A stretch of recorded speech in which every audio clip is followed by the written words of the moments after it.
नमस्कार दोस्तों, एक बार फिर से आप लोग का बहुत बहुत स्वागत है हमारे official YouTube channel vision SSC bank exams पे। मैं हूं आप लोग के साथ उर्वशी सिंघी और आज का जो हमारा टॉपिक ऑफ डिस्कशन दोस्तों यहाँ पर रहने वाला है वो रहने वाला है top 10 current affairs based on 26 फरवरी 2021। आशा करते हैं कि आप लोग सब लोग घरों में अच्छे होंगे, सुरक्षित होंगे। सेशन को स्टार्ट करने से पहले दोस्तों मेरी आप लोगों से एक छोटी सी रिक्वेस्ट होगी कि जो भी हमारे चैनल पर नया जुड़ा है या फिर इन वीडियोस को पहली बार देख रहा है, make sure that you hit the subscribe button. Also don't forget to press the bell icon. Also share this video with your friends as well. सिर्फ इतना ही नहीं दोस्तों, अगर आप लोग चाहते हैं कि सेशंस की पीडीएफ आप लोग को मिल जाए तो डिस्क्रिप्शन में जाकर लिंक की हेल्प से सेशन की पीडीएफ को भी आप लोग अवेल कर सकते हो। और साथ ही साथ आप लोग हमारे ऑफिशियल टेलीग्राम चैनल के अविजन इंस्टीट्यूट के ग्रुप को भी जरूर ज्वाइन कीजिए, ताकि जितनी भी रीसेंट अपडेट्स होती है या फिर जब भी कोई करंट वीडियो यहाँ पर जाता है, अपलोड होता है, तो उसकी नोटिफिकेशन भी आप लोग को मिल जाए। साथ ही साथ दोस्तों डेली के साथ साथ वीकली और मंथली करंट अफेयर्स का लुत्फ उठाने के लिए, जी हाँ बिल्कुल, वीकली मंथली करंट अफेयर्स के लिए या फिर वन लाइनर्स के लिए आप हम लोगों के अविजन इंस्टीट्यूट की official website that is avision.co.in avision.co.in पर विजिट करिए, रजिस्टर करवाइए। और दोस्तों रजिस्टर करवाते समय अगर आप लोग कोड US20 का यूज करते हैं, ठीक है, US20 का यूज करते हैं, तो आपको इंस्टेंटली 20% का डिस्काउंट वहां पर अवेल कर दिया जाएगा। ठीक है, तो ये बात आप लोग को यहाँ पर ध्यान रखनी है। तो चलिए फिर बिना किसी देरी के स्टार्ट करेंगे आज के हमारे सेशन का पहला क्वेश्चन आप लोगों की स्क्रीन पर। The world's largest cricket stadium has been inaugurated in which city of India recently? Jaipur, Kolkata, Ahmedabad, Hyderabad. Here the correct option will be option number C, that is Ahmedabad. तो दोस्तों आप लोगों को जैसे कि पता भी होगा, प्रेसिडेंट रामनाथ कोविंद ने बेसिकली इनॉग्रेट किया है world's largest cricket stadium at Motera in Ahmedabad, जिसको रीनेम करके क्या रखा जाएगा, अब नरेंद्र मोदी स्टेडियम। दोस्तों ये आपके एग्जाम के लिए बहुत इंपॉर्टेंट रहेगा, क्योंकि कहीं ना कहीं ये हमारे प्रेजेंट सिचुएशन से जुड़ा हुआ है। हमारे रिसेंट जो प्राइम मिनिस्टर है नरेंद्र मोदी, उनके नाम पर ही क्रिकेट स्टेडियम का इनॉग्रेशन हुआ है, प्रेसिडेंट जो भी रिसेंट प्रेसिडेंट है हमारे रामनाथ कोविंद जी के द्वारा। तो जैसे कि आप लोग देख भी पा रहे हैं यहाँ पर, president Ramnath Kovind today inaugurated the newly constructed world's largest cricket stadium at Motera in Ahmedabad. President Kovind also laid the foundation stone of Sardar Vallabhbhai Patel Sports Enclave at newly built cricket stadium. On the occasion, Union Home Minister Amit Shah announced that newly constructed stadium will be known as Narendra Modi Cricket Stadium. ठीक है, तो यहाँ पर ये बात आप लोग के लिए बहुत इंपॉर्टेंट रहेगी कि ये जो न्यूली मेड स्टेडियम है इसका नाम आपको क्या पड़ जाएगा, तो वो पड़ जाएगा Narendra Modi cricket stadium. He said Ahmedabad has become the world-class sports hub in infrastructure that can host any international sports event with a short notice, right. तो ये बात आप लोग को इधर क्या करनी पड़ेगी, ध्यान रखनी पड़ेगी। और साथ ही साथ दोस्तों एक चीज और जो यहाँ पर आप लोग को ध्यान रखनी होगी कि ये पूरा जो स्टेडियम है बेसिकली 63 एकर्स ऑफ लैंड पे पूरा बना हुआ है, जिसके 3 एंट्री पॉइंट्स होंगे और साथ ही साथ इसकी जो पूरी कैपेसिटी रहेगी वो 1,32,000 लोगों की रहेगी। ठीक है, तो सिटिंग कैपेसिटी यहाँ पर कितनी हो जाएगी, तो 1,32,000 लोगों के लिए यहाँ पर जगह बनाई गई है। ठीक है, तो ये बात आप लोग ध्यान रखिएगा, ये आपके करंट सिचुएशन को देखते हुए दोस्तों बहुत इंपॉर्टेंट क्वेश्चन बन सकता है एग्जाम में। नेक्स्ट चलते हैं क्वेश्चन नंबर 2 की तरफ। वो क्वेश्चन नंबर 2 हमें क्या बोलता है ये देख लेते हैं। The Kushinagar airport in India has received the Directorate General of Civil Aviation DGCA license to operate international airport. The airport is based in which state? Uttar Pradesh, Bihar, Assam, Haryana. Here the correct option will be option number A, that is Uttar Pradesh. ठीक है दोस्तों, तो यहाँ पर Kushinagar airport of Uttar Pradesh gets international airport license from DGCA। ठीक है, तो यहाँ पर कुशीनगर एयरपोर्ट को क्या दे दिया है दोस्तों, इंटरनेशनल एयरपोर्ट का लाइसेंस भी दे दिया गया है by DGCA, that is director general civil aviation. जैसे कि आप लोग देख भी पा रहे हैं दोस्तों, the director general civil aviation granted the license to Kushinagar airport to operate international flights.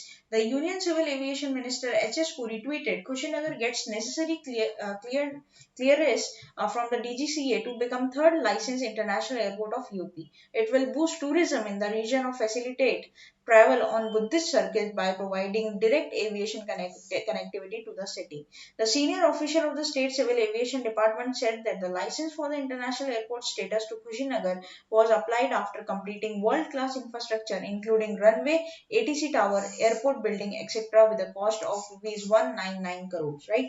तो ये बात आप लोग इधर ध्यान रखनी होगी दोस्तों कि यहाँ पर इसे क्या मिल चुका है, तो लाइसेंस मिल चुका है और साथ ही साथ इसका जो कॉस्टिंग पड़ेगा वो करीबन करीबन अप्रोक्सीमेटली 200 करोड़ का यहाँ पर देखने को मिलेगा।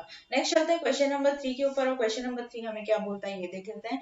The national urban digital mission that is NUDM has been launched by the ministry of housing and urban affairs in partnership with which country? Ministry of electronics and information technology, ministry of sports, ministry of external affairs and ministry of health and family welfare. Here the correct option will be option number A, that is Ministry of Electronics Information Technology, right? तो यहाँ पर ये बात आपको ध्यान रखनी है। तो यहाँ पर बेसिकली दोस्तों सेंट्रल गवर्नमेंट ने लॉन्च किया है national urban digital mission to create a digital infra for street cities. The central government Tuesday launched the National Urban Digital Mission to create a digital infrastructure for cities in the country, as a statement stated. The Union Housing and Urban Ministry of Affairs, that is MHUA, has said the move of industrialized and a citizen-centric and ecosystem-driven approach to urban governance and service delivery in cities by 2022 and across all the cities and towns by 2024. ठीक है, तो यहाँ पर ये ध्यान रखिएगा। साथ ही साथ लोग ये भी बात जरूर ध्यान रखिएगा कि union minister in urban affairs कौन है हमारे यहाँ पर रिसेंटली, तो हरदीप सिंह पुरी है दोस्तों। और मिनिस्ट्री ऑफ इलेक्ट्रॉनिक्स कौन है, तो IT, ministry of electronics and IT कौन है, तो रविशंकर प्रसाद यहाँ पर हो जाएंगे। ठीक है, ये बात आप लोग इधर ध्यान रखोगे। नेक्स्ट चलते हैं क्वेश्चन नंबर 4 की तरफ, और क्वेश्चन नंबर 4 हमें क्या बोलता है ये देख लेते हैं। Which state is setting up a flower processing centre to convert unsold flowers into various useful products? तो दोस्तों ऐसी कौन सा राज्य है जिसने बेसिकली जो भी अनयूज्ड फ्लावर्स होते हैं उनको यूजफुल प्रोडक्ट में कन्वर्ट करने की एक प्रोसेस को चलाया है यहाँ पर, जिसका नाम है फ्लावर प्रोसेसिंग सेंटर। तो ये किसके राज्य के द्वारा बनाया गया है? ऑप्शन है आप लोग के साथ Karnataka, Madhya Pradesh, Kerala, Maharashtra. Here the correct option will be option number A, that is Karnataka. तो दोस्तों Karnataka to set up a flower processing centre to add value to its flower power, right? तो ये बात आप लोगों को यहाँ पर ध्यान रखनी होगी। The Karnataka state horticulture department is setting up a flower processing centre in collaboration with the international flower auction Bangalore IFAB to convert unsold flowers into various useful products. The incubation center will process flowers and convert them to value-added products such as natural dyes, floral papers, incense sticks, जो धूप बत्ती जिसको बोलते हैं, flower petals. तो basically क्या होगा दोस्तों, यहाँ पर आप लोगों के जो भी वेस्ट फ्लावर्स होते हैं उससे धूपकाठी बनाई जाएगी, मान लीजिए भगवान को चढ़ाने के लिए, या फिर कुछ फ्लोरल आर्ट्स आपको देखने को मिलेंगे, नेचुरल डाई कलर जो होते हैं वो बनेंगे इससे। ठीक है, एम्बेडेड वर्क कर सकते हैं, या फिर सिलिका स्टोर फ्लावर्स को स्टोर किया जा सकता है। तो ये काफी अच्छा एक पॉइंट यहाँ पर देखने को मिलेगा। The facility will provide support the flowers farmers who suffer huge losses whenever there is a glut and market disruption. Growers can learn an art of flowers processing from the center. Next चलते हैं question number 5 की तरफ, और question number 5 हमें क्या बोलता है ये देख लेते हैं। Which country was the largest trading partner of India in the year 2020? Japan, UAE, United states, China. Here the correct option will be option number D, that is China. तो दोस्तों चाइना ने सरपास कर दिया यूएस को भी to become India's top trade partner in 2020. China has regained its position at a top trading partner of India in 2020, which was held in the United States since 2018-19. The two-way trade between India and China stood at $77.7 billion in 2020, despite the conflict, along with the line of actual control (LAC) and the rising anti-China sentiment. The India-US bilateral trade stood at $75.9 billion according to the provisional data from the Commerce Ministry. Meanwhile, UAE continues to remain third biggest trading partner. ठीक है, ये बात ध्यान रखिएगा कि UAE है जो आपका थर्ड बिगेस्ट पार्टनर है इंडिया का इन द ट्रेडिंग पार्टनर, और अब आ गया है कौन आपका नंबर 1 पे? China, according to 2020, right? तो ये बात ध्यान रखिएगा। नेक्स्ट चलते हैं क्वेश्चन नंबर 6 की तरफ, और क्वेश्चन नंबर 6 हमें क्या बोलता है ये देख लेते हैं। Which institution has recently sanctioned $304 million loan for Assam Intrastate Transmission System Enhancement Project? World Bank, AIIB, that is Asian Infrastructure Investment Bank, Asian Development Bank, or New Development Bank? Here the correct option will be option number B, that is AIIB, that is Asian Infrastructure Investment Bank. तो India और AIIB sign किए हैं दोस्तों 304 million का pact, project for improving the power transmission network in Assam. The center signed an agreement with Asian Infrastructure Investment Bank AIIB for borrowing 304 million over 22 crores to improve power transmission network in Assam. According to an official release, their fund will be utilized for the Assam Intrastate Transmission System Enhancement Project, aiming to improve the reliability, capacity, and security of the power transmission network in the state. The total estimated cost of the project is 365 million for the 304 million will be financed by the AIIB, right? तो ये पूरा जो project बनेगा ये 365 million का बनेगा, जिसमें से दोस्तों 304 मिलियन आपका कौन दे रहा है, तो वो दे रहा है AIIB, ठीक है। ये बात आप लोग को यहाँ पर ध्यान रखनी होगी, और पूरा इसका जो मेच्योरिटी पीरियड रहेगा 24 साल का रहेगा। नेक्स्ट चलते हैं क्वेश्चन नंबर 7 के ऊपर, और क्वेश्चन नंबर 7 हमें क्या बोलता है ये देख लेते हैं। Where is the headquarter of ICOLD based? New York, London, Paris, Geneva. Here the correct option will be option number C, that is Paris, France. तो दोस्तों Gajendra Singh Shekhawat inaugurated ICOLD symposium. अभी ICOLD है क्या, तो ये है दोस्तों आप लोगों का international commission for large dams, ठीक है, ये ध्यान रखिएगा। तो हमारी यूनियन मिनिस्टर ऑफ जल शक्ति that is Gajendra Singh Shekhawat has inaugurated the ICOLD symposium in New Delhi. The theme of symposium is sustainable development for dams and river basins. More than 300 delegates from across the country and abroad will participate in the symposium, right? तो ये बात ध्यान रखिए।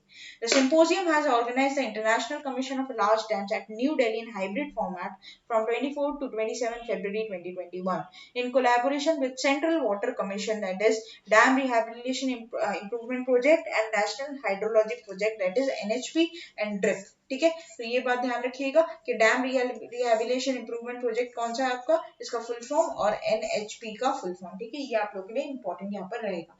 दोस्तों current affairs का weightage देखा जाए या दबदबा देखा जाए आजकल अपने एग्जाम्स में तो काफी ज्यादा देखने को मिलता है। ये बात आप मान के चलिए कि जब भी आपका एग्जाम होगा तो 6 से 8 मंथ्स की करंट अफेयर्स को आपको अपने टिप्स पर रखना होगा, और इसके लिए आपको और कहीं जाने की जरूरत नहीं है। सिर्फ अविजन एसएससी बैंक एग्जाम्स को सब्सक्राइब करिए, और साथ ही साथ आप लोग हमारे ऑफिशियल वेबसाइट को भी जरूर विजिट करिए, ताकि जो आपकी प्रिपरेशन है, आपकी कमांड है करंट अफेयर्स के ऊपर, वो और ज्यादा स्ट्रॉन्ग बन सके। नेक्स्ट चलते हैं क्वेश्चन नंबर 8 की तरफ, और क्वेश्चन नंबर 8 हमें क्या बोलता है ये देख लेते हैं।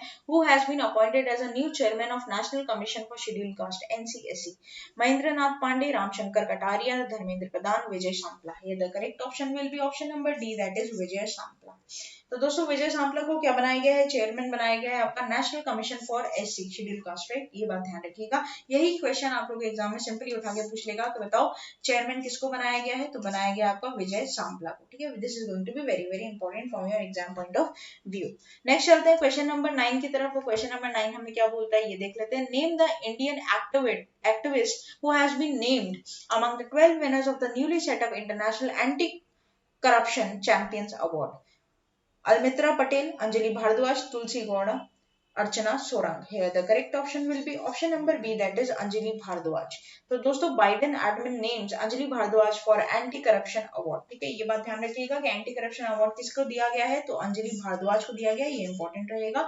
And Indian social activities working on issues of transparency and accountability is one of the 12 courageous individuals named by Biden administration for the newly institute International Anti-Corruption Champions Award.